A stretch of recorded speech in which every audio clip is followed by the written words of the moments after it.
ఒక మాట చెబుతాను మీకు, ఏమిటంటే ఆతిథ్యం ఇచ్చే కుటుంబంగా ఉండాలి మీరు. స్తోత్రం చెప్పాలి. అబ్రహాము తెలియకనే దేవదూతలకే ఆతిథ్యం ఇచ్చాడట. రోమీయులకు రాసిన పత్రిక 12:13 ఏమండి, ఆదికాండం 18వ అధ్యాయంలో మీరు చూస్తే ఆతిథ్యం ఇచ్చే కుటుంబం అబ్రహాం కనిపిస్తాడు మీకు. హల్లెలూయా. ఆతిథ్యం అంటే తెలుసా?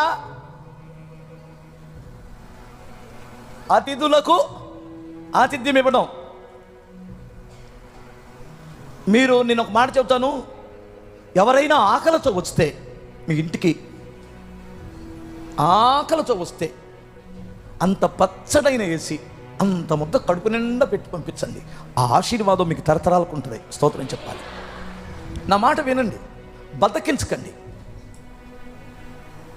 అంత ముద్ద అన్నం పెడితే ఏదో నష్టం వచ్చింది అనుకోకండి. మీ ఇంటికి వచ్చిన బిడ్డలకి ఎవరికైనా కానీ వేడి నీళ్ళు అన్నించి పంపించండి, సన్నీళ్ళు కాదు. ఇప్పుడు అందరూ ఏం కోరుకున్నారు? వేడి నీళ్ళ సన్నీళ్ళ? వేడి నీళ్ళు అంటే టీ అమ్మా. హల్లెలూయా. ఒక టీ అయినా ఇచ్చి పంపించండి. మీ ఇంట్లో 4 బిస్కెట్లు, 1 డజన్ బిస్కెట్లు పెట్టుకోండి. ఎప్పుడు ఆ సాల్ట్ బిస్కెట్లు, ఒక్క బిస్కెట్ ఇవ్వండి.